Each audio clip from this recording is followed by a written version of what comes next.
After John Scotus Erigena, there were no great system makers again for the next 350 years. From the 9th to the 13th century, philosophy would be done in a more piecemeal manner than it was done by Augustine or John Scotus, or than it would be in the 13th century by Thomas Aquinas. It was confined to a kind of philosophical grammar of theological terms. However, this does not mean that it was always unimpressive. One of the most striking pieces of philosophical logic produced in the medieval period is the proof of God's existence, created by Anselm of Canterbury, 1033 to 1109, later Saint Anselm.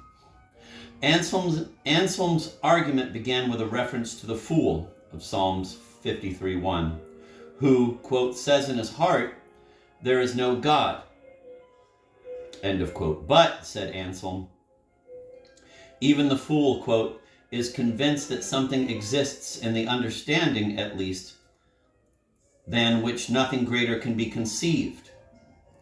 For when he hears of this, he understands it, and assuredly that than which nothing greater can be conceived cannot exist in the understanding alone. For suppose it exists in the understanding alone, then it can be conceived to exist in reality, which is greater. Hence, there is no doubt that there exists a being than which nothing greater can be conceived, and it exists both in the understanding and in reality. And this being thou art, O Lord, our God, end of quote.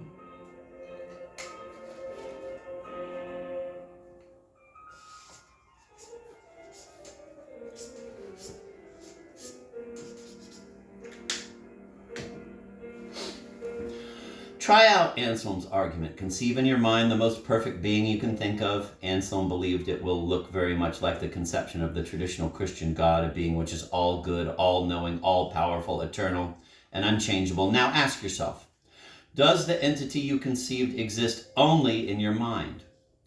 If it is even possible that it exists only there, then it is not the most perfect entity conceivable, because such an entity which existed both in your mind and extra-mentally would be even more perfect. Therefore, if it's possible even to conceive of a most perfect being, such a being necessarily exists.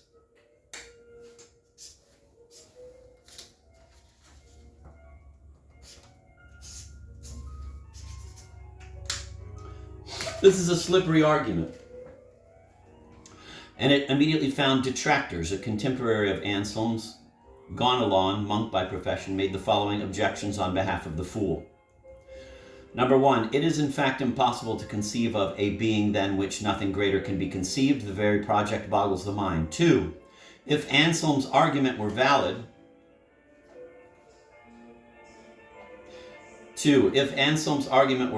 then it would follow that the mere ability to conceive of a perfect tropical island would logically entail the existence of such an island. Anselm's response was as simple as Gonalon's rebuttal. One, if you understand the phrase most perfect being, then you already have conceived of such a being. Two, there is nothing in the definition of a tropical island which entails perfection. But the very definition of God entails that he be all perfect, so it is impossible to conceive of God as lacking a perfection. And since it is obviously more perfect to be than not to be, the bare conception of God entails his existence.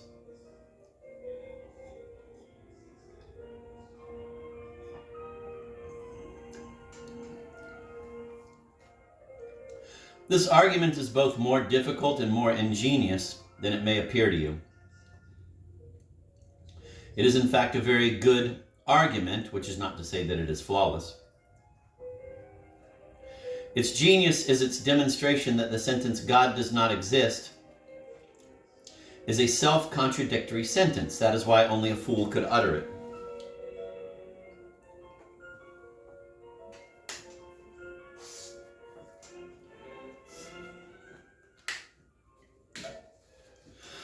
Take note of how very Platonic Anselm's argument is. First, it is purely a priori, that is, it makes no appeal whatsoever to sensorial observation. It appeals exclusively to pure reason. Secondly, it makes explicit the Platonic view that the most perfect equals the most real. Recall the simile of the line.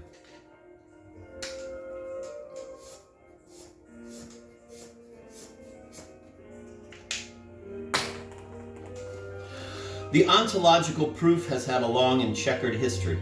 We shall see it again more than once before our narration ends. Many think that Immanuel Kant finally put it to rest in the 18th century by showing that the flaw in the argument was not one of logic, but of grammar.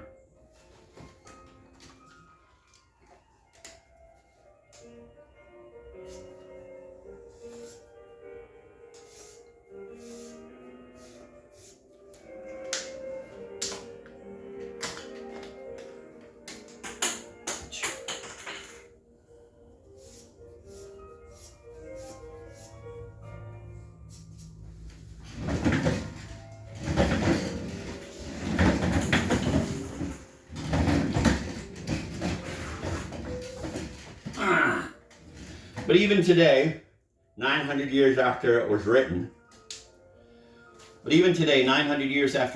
the argument has astute defenders.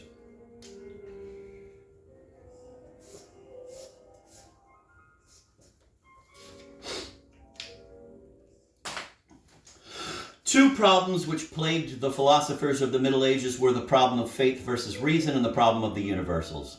These received their best medieval solution at the hands of Thomas Aquinas in the 13th century. The first problem concerned the question of whether to emphasize the claims of divine revelation or the claims of philosophy in one's conception of reality. And there were extremists in both camps. We've seen that philosophers like John Scotus Erigena had purely conceptual schemes in which there seemed to be no room for mere religious belief. Even St. Anselm's God seemed purely philosophical, and a far cry from the stern father and vengeful judge of the Old Testament. On the other end of the spectrum was the anti-philosopher Tertullian, 169 to 220, whose famous cry was, quote, "Credo quia absurdum," end of quote. Quote, "I believe that which is absurd," end of quote, with the implication that he believed it because it was absurd.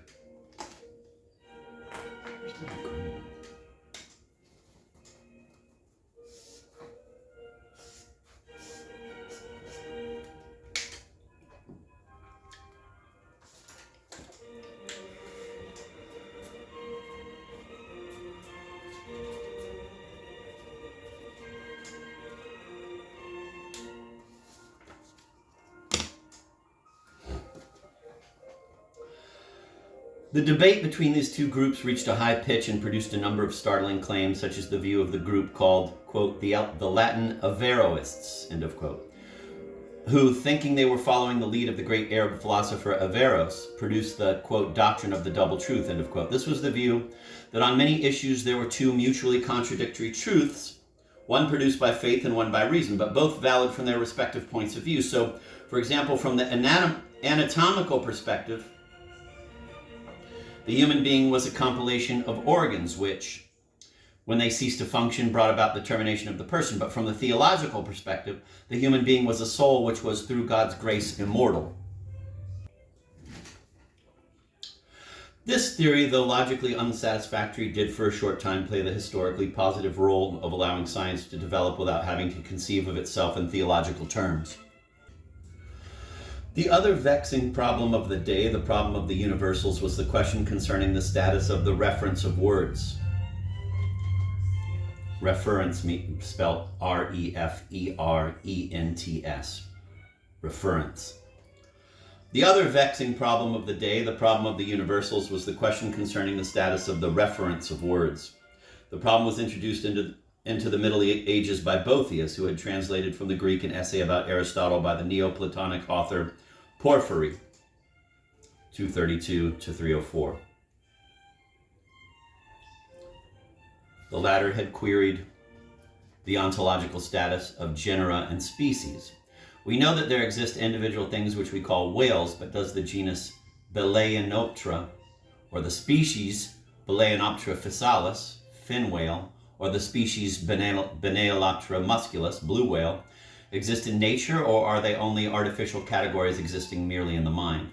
The same problem appears in sentences like, "This dog is brown." Do the words dog and brown only name the individual or the classes of canines and brown things? And are those classes real or artificial?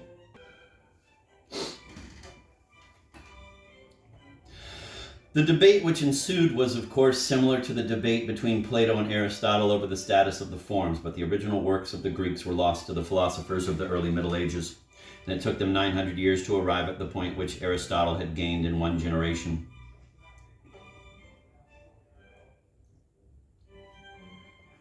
The debate which ensued was, of course, similar to the debate between Plato and Aristotle over the status of the forms, but the original works of the Greeks were lost to the philosophers of the early Middle Ages, and it took them 900 years to arrive at the point which Aristotle had gained in one generation. Damn.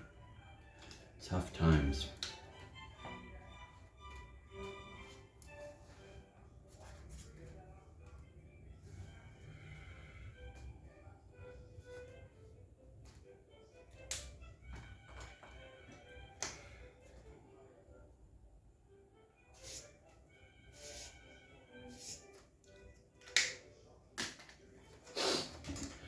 The issue reached such a state of confusion that John of Salisbury, 115 to 1180, claimed that in his day there were as many ideas on the subject as there were heads. The extremes in this debate were represented on one side by the strict Platonists, today called exaggerated realists. They held that classes were not only real, but more real than individuals. Anselm himself was a representative of this view.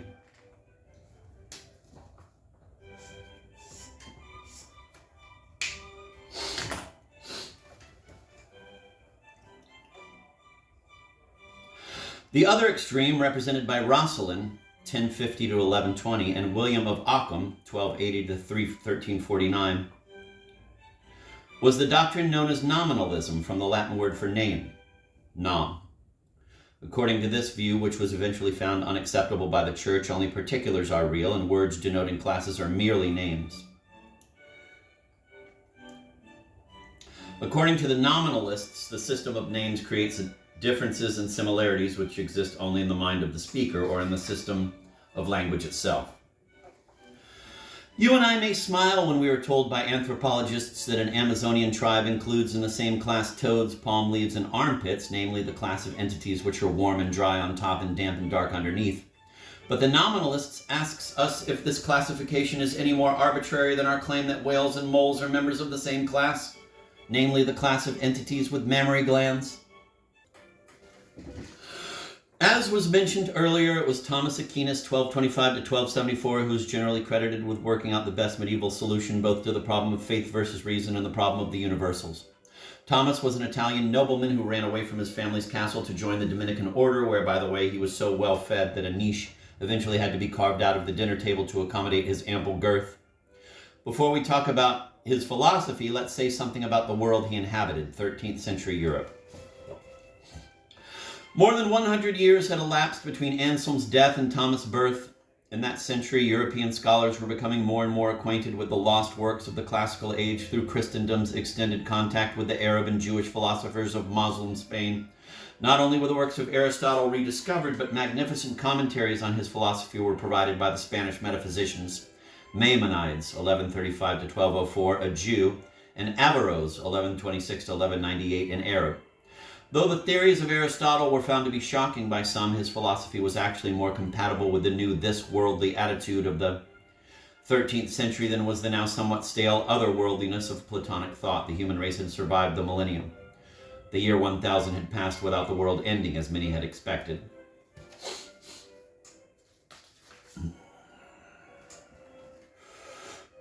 The old apocalyptic prophecies faded further into the future, and as Europe emerged from the darkest moments of the Dark Ages, interest in the world of here and now was revived. Aristotle surfaced as the champion of these new interests. It fell to Thomas Aquinas to Christianize him, no easy task, considering that Aristotle held such unchristian views as A, the earth is eternal, there never was a creation.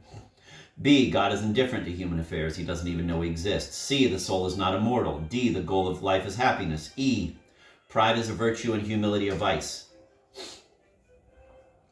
No surprise that Aristotle's works were banned by the University of Paris in 1210. Indeed, Thomas' works themselves were condemned at Paris and at Oxford just after his death.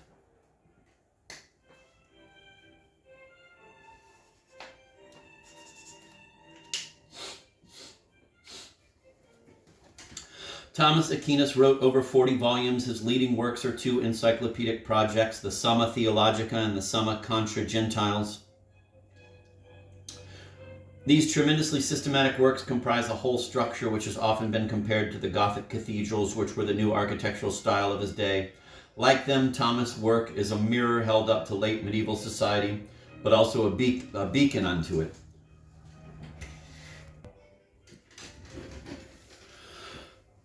Thomas Aquinas, I already did that, sorry. I want to reread that. These tremendously systematic works comprise a whole structure which has often been compared to the Gothic cathedrals, which were the new architectural style of his day. Like them, Thomas' work is a mirror held up to late medieval society, but also a beacon unto it. Thomas' main job was that of reconciliation, not only the reconciliation of Aristotle with Christendom, but also that of reason with faith and of the warring sides in the debate over the status of universals. Concerning the latter, Thomas was able to take advantage of the Aristotelian solution: universals are neither autonomous forms nor mere mental states. They are embedded in particular objects as their whatness. The human mind has the power of abstraction based on its ability to recognize real similarities which exist in nature. These abstractions become concepts. This solution came to be known as moderate realism. It had been anticipated 120 years earlier by Peter Abelard, 1079 to 1142, whose view is called conceptualism. Concerning the problem of reason versus faith, Thomas began by distinguishing between philosophy and theology. The philosopher uses human reason alone. The theologian accepts revelation as his authority. Then Thomas distinguished between revealed theology accepted purely on faith and natural theology susceptible of the proof of reason.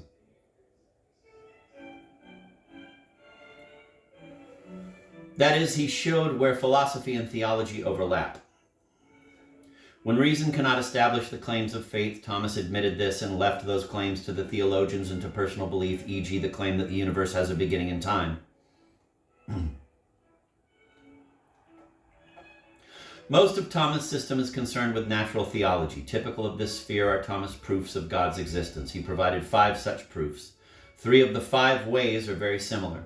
We will select the second of the 5 as representative of Thomas' natural theology. Quote, "In the world of sense, we find there is an order of efficient causes. There is no case known, neither is it indeed possible, in which a thing is found to be the efficient cause of itself.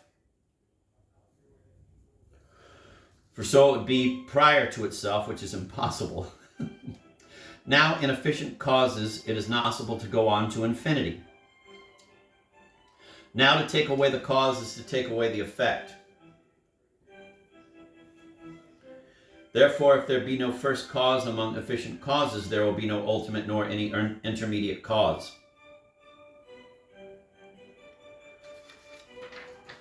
Therefore, it is necessary to admit a first efficient cause to which everyone gives the name of God."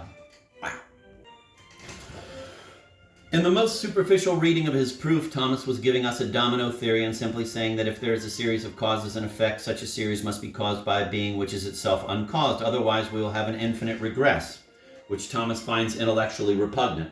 Jesus Christ. Unbelievable. This version of the argument was submitted to careful scrutiny, for instance, by David Hume in the 18th century. Thomas' alleged knowledge of an order of causes was challenged, as well as the claim that an infinite series of causes is impossible.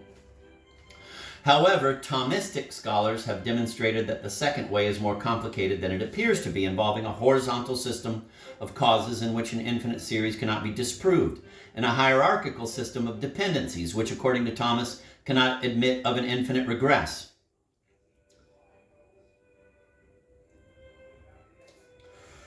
Whatever its validity, there are some historically notable features about this and the 4 other Thomistic proofs. Unlike the ontological proof of Anselm, they all begin with an a posteriori claim, that is, with an appeal to observation. This is one of the Aristotelian characteristics of the argument.